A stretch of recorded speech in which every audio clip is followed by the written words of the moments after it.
Assalamualaikum Pak Faisal dan teman-teman semuanya. Sini kami dari kelompok 4 Seni Kriya 11 IPA 2 akan menampilkan laporan kami, yaitu pembuatan cangkir seni kriya dari tanah liat yang berjudul Cangkir Ombak. Sebelumnya kami akan menjelaskan struktur keanggotaan dari kelompok kami. Sini ada ketua, yaitu saya sendiri, Berat Lubis. Untuk koordinator laporan ada Gigi Bagus. Untuk koordinator desain itu yang pertama ada Gilang Adi, ada Garata Rizky, dan yang ketiga ada Dimas Kencana.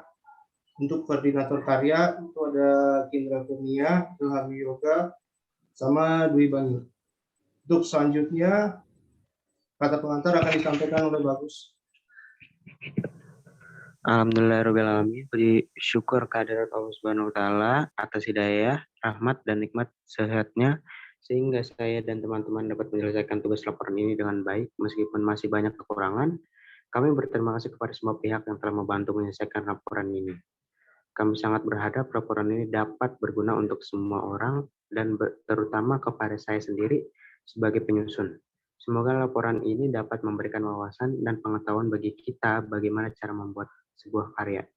Laporan ini kami susun dari berbagai sumber di buku, internet, dan pengalaman langsung saat membuat karya. Kami menyadari bahwa laporan ini masih banyak kekurangan dan jauh dari kata sempurna. Oleh karena itu, saya sangat mengharapkan kritik, saran, dan usul dari berbagai pihak demi perbaikan di masa yang akan datang. Mengingat tidak ada sesuatu yang sempurna tanpa saran dan membangun. Akhir kata, semoga laporan ini dapat bermanfaat bagi kita semua. Terima kasih.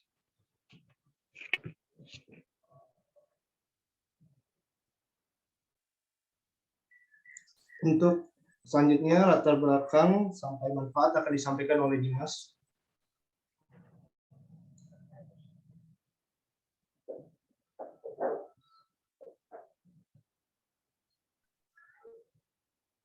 Daftar isi.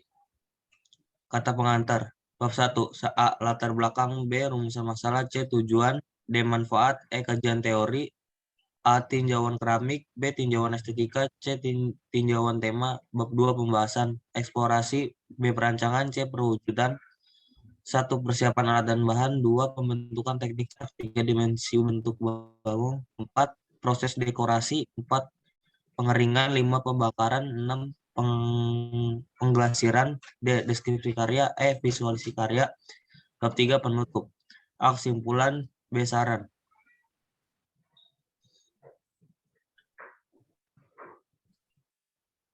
Bab 1. Pendahuluan. A. Latar belakang. Tanah liat Lampung merupakan bahan dasar pembuat cangkir. Tanah liat dihasilkan oleh alam yang berasal dari pelapukan kerak bumi. Kerak bumi terdiri dari unsur seperti silikon, oksigen, dan aluminium. Aktivitas panas bumi membuat pelapukan batuan silika oleh asam karbonat yang lalu akan membentuk tanah liat. Manfaat dari tanah liat adalah untuk membuat batu bara, barang-barang, seni dan kerajinan, maupun alat-alat rumah tangga. Tanah liat juga dapat dimanfaatkan salah satunya sebagai bahan baku genteng. Tanah liat juga berguna dalam hal kesehatan manusia. Beberapa manfaat dari tanah liat bagi kesehatan adalah untuk luka luar, colitis, diare, hemoroid, luka pada perut, masalah pada perut, jerawat, gondok, osteoporosis, anemia, kecantikan, membersihkan organ dalam, anti parasit, membersihkan racun, dan anti radiasi dalam hal kecantikan. Tanah liat dapat digunakan dengan memakainya sebagai masker wajah atau lulur di tubuh, sedangkan tanah liat sebagai kerajinan tangan. Contoh-contohnya adalah sebagai berikut. 1. Asbak, 2. Keramik, 3. Cangkir, 4. Vas bunga, 5. Pot, 6. Patung, 7. Batu bata dan genteng, 8. tekos, 9. celengan, 9. guci, 11 dan lain-lain.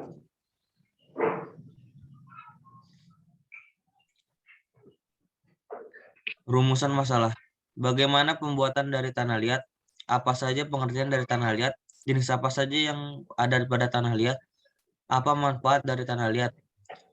C. Tujuan. Menjelaskan proses pembuatan cangkir dari bahan tanah liat dari awal sampai proses akhir. Manfaat. Di dalam pendidikan seni rupa, terutama seni kriya cangkir merupakan salah satu ilmu yang harus dipelajari dan dikuasai, karena cangkir adalah salah satu cabang atau bagian seni kriya. Walaupun tidak 100% menguasai, setidaknya kita tahu dan mengerti apa itu cangkir dan bagaimana proses pembuatannya. Laporan ini saya tulis sebagai tugas akhir pembuatan karya keramik pengembangan.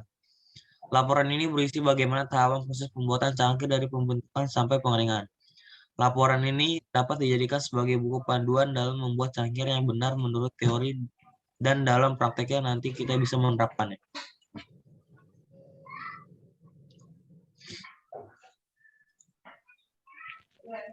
Kajian teori. A. Tujuan cangkir. Bahan dan alat dalam pembuatan cangkir.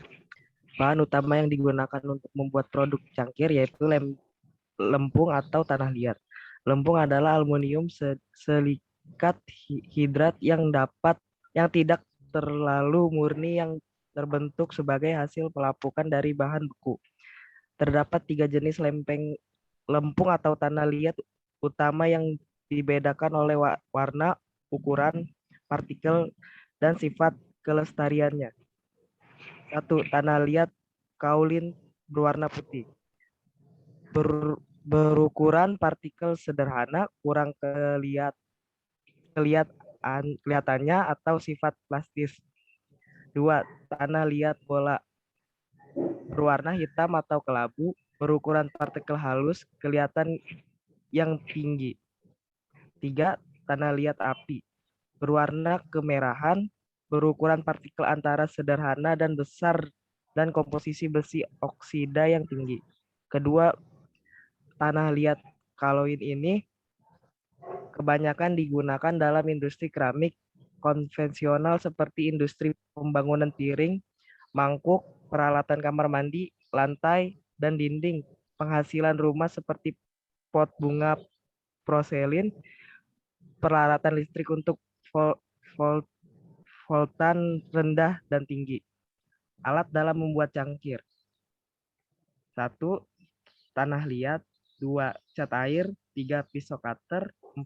Air.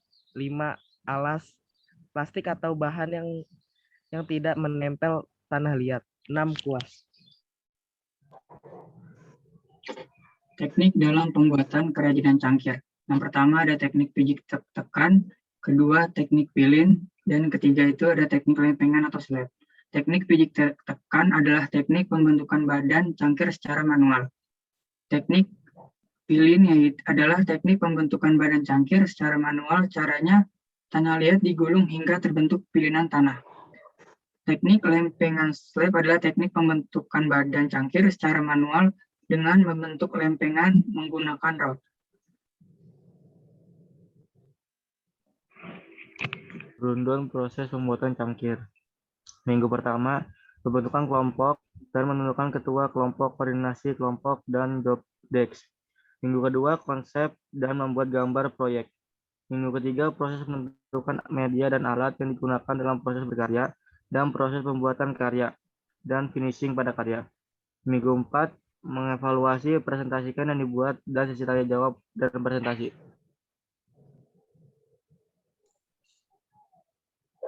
Pembuatan cangkir tanah liat. Yang pertama itu ada pengolahan bahan. Tujuan pengolahan bahan ini adalah untuk mengolah bahan baku dari berbagai material yang belum siap pakai menjadi badan cangkir plastis yang telah siap pakai. Yang kedua ada pembentukan.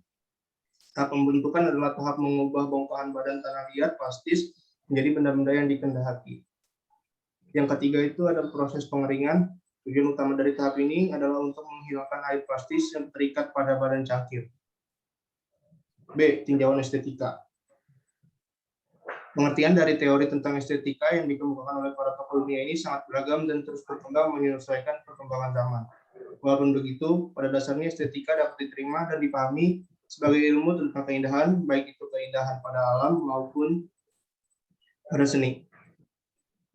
Kata estetika ini berakar dari bahasa Latin aestheticus atau bahasa Yunani aesthetikos yang merupakan kata bersumber dari istilah aiste yang memiliki makna merasa, yaitu estetika dapat didefinisikan sebagai susunan bagian dari sesuatu yang mengandung pola, di mana pola tersebut mempersatukan bagian-bagian yang membentuknya dan mengandung keselarasan dari unsur-unsurnya. C. Tinjauan tema. Untuk tema yang kami pilih ini tentang ombak. Alasan kami memilih ombak ini karena sangat cocok untuk menggambarkan hati yang bahagia Ombak dan pantai ini merupakan perpaduan tempat yang pas bagi hati menemukan ketenangan. Pantai merupakan satu di antara destinasi favorit bagi para traveler untuk refreshing pikiran dan setelah lelah dengan aktivitas sehari-hari, terutama pada saat liburan tiba.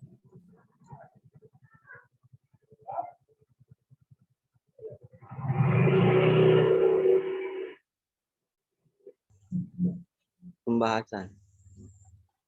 Eksplorasi. Tahap awal dalam perwujudan sebuah karya yaitu eksplorasi. Eksplorasi adalah tahap mencari sebuah ide yang saya memilih tanah liat karena bahannya yang bentuk kuat, kokoh, dan juga murah. Dengan ini, pembeli dapat merasakan kualitas bintang 5 dengan harga kaki 5. Untuk produk yang akan dibentuk yaitu cangkir. Cangkir dari tanah liat ini sudah sulit untuk ditemukan. Oleh karena itu, kami memiliki ide untuk membuat cangkir. Cangkir dari tanah liat juga terkesan memiliki sifat antik dan estetik. Untuk motif yang akan dibuat yaitu motif ombak, kami memilih motif ombak karena terkesan sejuk. Ombak yang kami buat juga terinspirasi dari motif ombak ala Jepang. Karena motif ini sedang tren di kalangan anak muda. Rancangan adalah proses membuat gambar desain. Berdasarkan tema yang telah ditentukan, terdapat 2 proses dalam perancangan, yaitu membuat desain alternatif dan desain terpilih, dan gambar kerja. Berikut foto desain alternatif dan desain terpilih. Untuk perwujudan akan dilanjutkan oleh Raganata. C. Perwujudan. Pembuatan karya tanah liat, teknik cetak 3 dimensi dengan bentuk cangkir dimulai dengan persiapan alat dan bahan. Persiapan alat dan bahan, alat pisau cutter, spons, kuas, ember atau tempat air, cat warna, meja kerja, papan kayu, atau triplek. Bahannya adalah tanah liat, air, dan alas. Rincian harga. Tanah liat 1000 gram seharga 15.000, cat air 12 warna seharga 25.000, kuas lukis 2 buah seharga 15.000, cutter, air, amplas seharga 10.000. Total estimasi biaya yang dibutuhkan adalah 65.000. Pembentukan teknik cetak 3 dimensi bentuk bagong. Membuat model cetakan. A. Tanah liat diuli. Membuat bentuk kasar. C. Model bentuk kasar tadi kemudian dibentuk sesuai desain atau gambar kerja.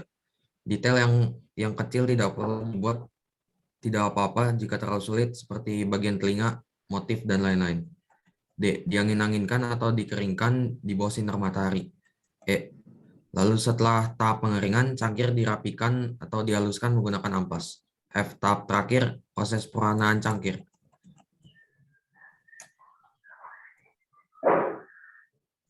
Dan untuk deskripsi karya saya akan bacakan. Karya seni kerja teknik cetak 3 dimensi berbentuk cangkir ini memiliki ukuran tinggi 8,5 cm dan lebar sekitar 5,5 cm, memiliki 1 gagang pada cangkir, berat kurang lebih 500 gram, bahan tanah liat merah, dan diglasir dengan warna coklat. Desain pada cangkir ini menggunakan sebuah taman ombak. Karya ini cocok untuk dijadikan pajangan di dalam rumah, bisa juga diberikan sebagai kenang-kenangan. E. Visualisasi karya. Berikut adalah contoh beberapa karya yang sudah kami buat dan kami melakukan proses finishing. Untuk yang terakhir ada penutup. Kesimpulan, demikianlah yang dapat kami paparkan mengenai materi yang menjadi pokok bahasan dalam makalah ini. Tentunya masih banyak kekurangan dan kelemahannya. Terima kasih pada semua pihak yang membantu dan menyelesaikan makalah ini, juga sumber-sumber yang telah membantu kami dalam melengkapi materi makalah ini. Kami berharap teman-teman yang berbahagia sudi memberikan kritik dan saran membangun demi sempurnanya makalah ini. Yang kedua ada saran dari kami ini sebaiknya masyarakat lebih menghargai alat-alat tradisional dalam negeri, terutama gerabah, agar produk gerabah tetap dilestarikan dan dikenal oleh masyarakat luas. Untuk daftar pustakanya kami ambil dari YouTube, berikut link YouTube-nya. Terima kasih kepada semuanya dan mohon maaf apabila ada kesalahan. Assalamualaikum warahmatullahi wabarakatuh.